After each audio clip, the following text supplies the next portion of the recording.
राज्याचे उपमुख्यमंत्री एकनाथ शिंदे दिल्ली दौऱ्यावर. केंद्रीय गृहमंत्री अमित शहांची भेट घेण्याची शक्यता.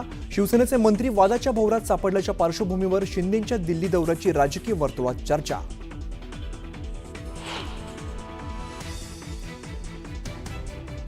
धनंजय मुंडेंनी घेतली मुख्यमंत्री देवेंद्र फडणवीसांची भेट. तर कृषी खात्यात मुंडेंना क्लीन चिट मिळाल्याने पुन्हा मंत्रिपद मिळणार असल्याच्या चर्चा.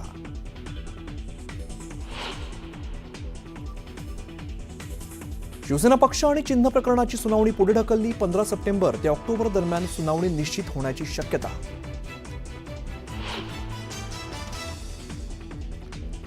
अनिल परब यांची पत्रकार परिषद रद्द. रामदास कदमांचे भाऊ सदानंद कदम परबांची भेट घेण्यासाठी आल्यामुळे पत्रकार परिषद रद्द झाल्याची माहिती.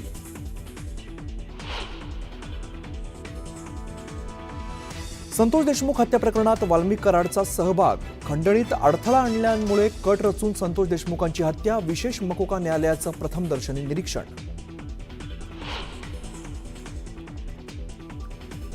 ज्ञानेश्वरी मुंडे घेणार मुख्यमंत्री देवेंद्र फडणवीसांची भेट. पती महादेव मुंडे हत्या प्रकरणाबाबत न्यायाच्या मागणीसाठी घेणार भेट.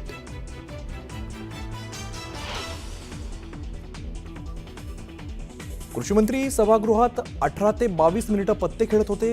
विधिमंडळाच्या चौकशी अहवालातून माहिती समोर. रोहित पवारांचं ट्विट करून पुन्हा कोकाटेंवरती निशाणा.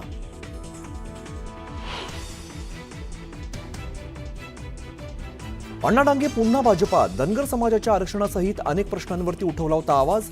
1995 मध्ये युतीच्या सत्तेत होते ग्रामीण विकास मंत्री.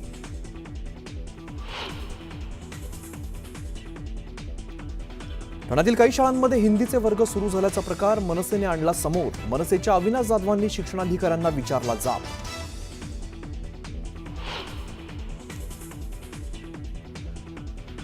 वसई विरार पालिकेचे माजी आयुक्त अनिल पवारांच्या घरावरती छापा. ईडीकडून नाशिकमध्ये छापेमारी. तब्बल 18 तास झालेल्या चौकशीत काय गबाड सापडलं याची माहिती गुलदस्त्यात.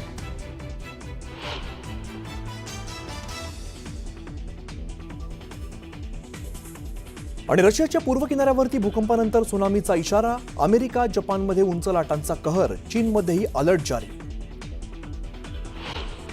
दरम्यान इकडे धनंजय मुंडेंची पुन्हा एकदा मंत्रिपदी वर्णी लागणार असल्याच्या चर्चांना आता उधाण आलंय. आणि धनंजय मुंडेंनी मुंबईमध्ये सह्याद्री अतिथीगृहावरती जात मुख्यमंत्री फडणवीसांची भेट घेतली आहे. या भेटीतील चर्चेचा तपशील जो आहे तो अजून सुद्धा गुलदस्त्यात आहे. मात्र या निमित्ताने मुंडेंना पुन्हा मंत्रिपद मिळणार असल्याच्या चर्चा आता सुरू झाल्यात. तर गेल्या काही दिवसांपासून माणिकराव कोकाटेंच्या राजीनाम्याची मागणी विरोधकांकडून केली जाते. मात्र कोकाटेंकडील खातं बदललं जाणार असल्याचं सध्या बोललं जात आहे. तर धनंजय मुंडे निर्दोष असतील तर त्यांना मंत्रिपद पुन्हा देण्यात येईल असंही उपमुख्यमंत्री अजित पवार काही दिवसांपूर्वीच बोलले होते. त्यात आज धनंजय मुंडे आणि मुख्यमंत्र्यांची भेट आणि दादांचं विधान यामुळे मुंडेंच्या मंत्रिपदाच्या चर्चांची पुन्हा एकदा या चर्चेनं आता जोर धरलाय. तर धनंजय मुंडेंच्या काळातील कृषी घोटाळा प्रकरण संदर्भात माहिती समोर येते ती म्हणजे सुरेश धस सर्वोच्च न्यायालयात आव्हान देणार आहेत आणि क्लीन चिट कोणत्या अहवालाच्या आधारे दिली. धसांचा कृषी विभागाच्या प्रधान सचिवांना हा सवाल बघायला मिळतो.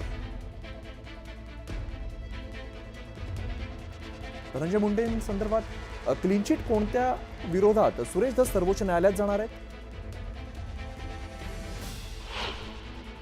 अजित पवारांनी धनंजय मुंडे यांना पुन्हा मंत्रिमंडळात घेण्याचे संकेत दिलेले आहेत. या सगळ्या गोष्टीकडे कसं पाहता, कारण की त्यांना दिलासा मिळाला, न्यायालयीन दिलासा कृषी घोटाळ्यामध्ये.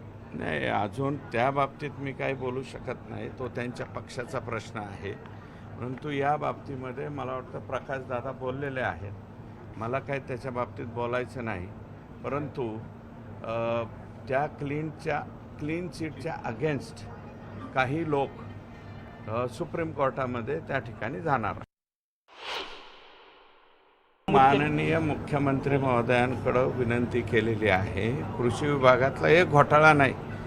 एखाद्या घोटाळ्याच्या बाबतीतली क्लीन चिट मिळाली असली, परंतु मधल्या कालावधीतल्या एवढे मोठे प्रकरणं त्याच्यामध्ये आहेत. एका प्रकरणात तुम्हाला एका खरेदीच्या बाबतीमध्ये निर्णय मिळाला असेल, परंतु तिथे खरेदी मोठ्या प्रमाणावरती झालेल्या आहे. DBTचा जो निर्णय होता तो सुद्धा त्या ठिकाणी डावलून अनेक निर्णय त्या ठिकाणी घेण्यात आलेले आहेत. MAIDC दाखवून त्यांच्याकडनंच खतं विकत घेऊन मोठ्या प्रमाणावरती महाराष्ट्रामध्ये खताचं लिंकिंग करण्याचं पाप हे मधल्या कालावधीमध्ये झालेलं आहे. या सगळ्याची स्वतंत्र SIT स्थापन करून चौकशी व्हावी अशा प्रकारची मागणी मी केलेली आहे. जे चौकशी अधिकारी नेमलेले आहेत त्याच्यावरती मी ऑब्जेक्शन घेतलेलं आहे आणि आता मुख्यमंत्री महोदयांकडे जाऊन साहेबांना सांगून त्याच्या संदर्भातली पीक विम्याची उपमुख्यमंत्री एकनाथ शिंदे हे अचानक दिल्लीला दोन दिवस नक्कीच आम्ही दिल्लीमध्ये होतो. राहुलजी शेवाळे देखील आमच्यासोबत होते. काल आम्ही निवडणूक आयोगानं जे आम्हाला निमंत्रण दिलं होतं की लोकशाहीमध्ये मतदानाची प्रक्रिया आहे त्याच्यापेक्षा सक्षम कशी करायची या संदर्भामध्ये जे शिवसेना पक्षाचं म्हणणं मागितलं होतं त्यासाठी माननीय एकनाथ शिंदे साहेबांनी मी असेल, शंभूराज देसाई असतील, राहुलजी शेवाळे असतील, मिलिंदजी देवरा असतील, त्या चौघांना त्या ठिकाणी पाठवलं होतं.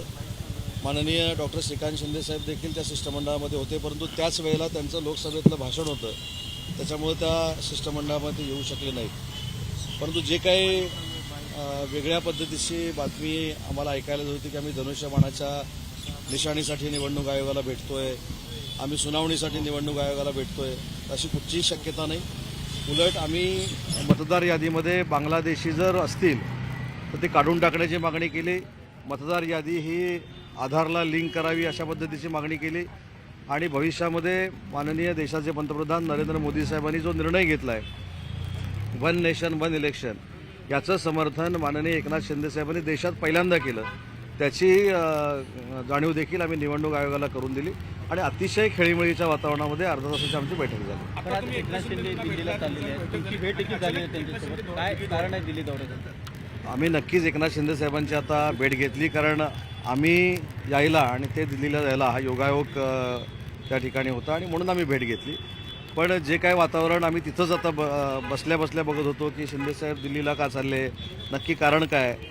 दरवेळी अधिवेशनामध्ये पक्षाचे पक्षप्रमुख मुख्य नेते आदरणीय एकनाथ शिंदे साहेब हे अधिवेशनाच्या कालावधीमध्ये दिल्लीला जात असतात. दिल्लीमध्ये जे आमचे खासदार आहेत त्यांच्याशी भेट घेत असतात, अधिवेशनाचा आढावा घेत असतात आणि जे राज्यप्रमुख आहेत देशातले शिवसेनेचे राज्यप्रमुख आहेत त्यांना देखील एकनाथ शिंदे साहेब दिल्लीमध्ये भेटणार आहेत आणि हा पक्षाच्या दृष्टीनं दौरा आहे आणि त्यांचा वैयक्तिक दौरा आहे.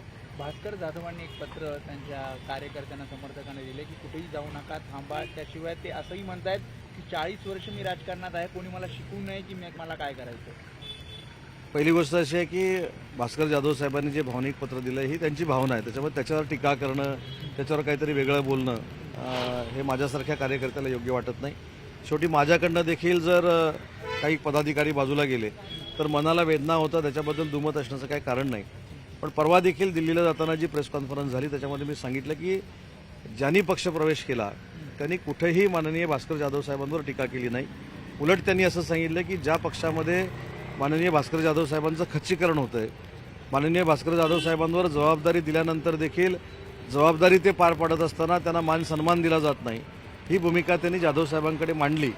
आणि त्याच्यानंतर सगळ्यात जवळचा पक्ष कुठचा तर तो माननीय एकनाथ शिंदे साहेबांच्या नेतृत्वाखाली शिवसेना म्हणून जो चालतो, जो वंदनीय बाळासाहेबांचा वारसा विचारांचा पुढे नेतोय हा त्यांनी स्वीकारलाय आणि कुठेही त्या भाषणांमध्ये त्यांनी भास्कर जाधव साहेबांवर टीका केली नाही आणि आम्ही देखील कोणी भास्कर जाधव साहेबांवर टीका केलेली नाही. ठाणे शहर आणि दिवा परिसरामधल्या काही मराठी शाळांमध्ये तिसरी भाषा म्हणून हिंदी भाषा शिकवली जाते, जबरदस्ती शिकवली जात आहे. तसंच राज्य सरकार GR रद्द केल्याची माहिती देखील देण्यात आली, मात्र आमच्यापर्यंत कुठलाही असा GR पोहोचलेला नाही. अशा पद्धतीनं जबरदस्तीनं कुठच्या शाळेमध्ये जर केलं जात असेल तर मी स्वतः माननीय शालेय शिक्षण मंत्री दादा भुसे साहेबांची चर्चा करेन आणि जर एखादा विषय संपलेला आहे तो उकरून मुद्दाम काढण्याचा जर प्रयत्न कोण करत असेल आणि त्याच्यामागे राजकारण असेल तर आम्ही नक्की शोधून काढू. शाळेचे शिक्षक असतील किंवा मुख्याध्यापक असतील हे अडून बसलेले आहेत आणि मनसे नाही, त्याच्यावर मुद्दा असा आहे की आंदोलन कुणी करावं न करावं हा त्यांचा वैयक्तिक प्रश्न आहे, परंतु अशा पद्धतीची भूमिका जर कोण घेत असेल तर त्याला शासन म्हणून आम्ही नक्की प्रश्न विचारू. सर, संजय राऊत यांनी असा दावा केला आहे की ते अनिल कुमार आहेत वसई विराचे आयुक्त, ते दादा भुसे यांचे जवळचे आहेत. दावा आहे ना, रोजच करतात. सर काल जे आहे ते अजित पवारांची वाढदिवसाची पार्टी होती त्या ठिकाणी जे आहे ते पुणेच आमदार आपले गेले होते, मात्र मुख्यमंत्री एकनाथ शिंदेच फक्त गेले होते. पार्टी आपण त्याचा उल्लेख असा नको करूया, स्नेहभोजन असं आपण म्हणू, कारण पार्टी म्हटल्यानंतर आता वेगवेगळे प्रकार समोर तुमच्या येत आहेत. स्नेहभोजनाला, आणि माननीय एकनाथ शिंदेसाहेब गेले म्हणजे आम्ही सगळे गेलो. त्याच्यामध्ये एकनाथ शिंदेसाहेबांवर आमचा विश्वास आहे. एकनाथ शिंदेसाहेब आमच्या पक्षाचे सर्वेसर्व आहेत. त्याच्यामुळे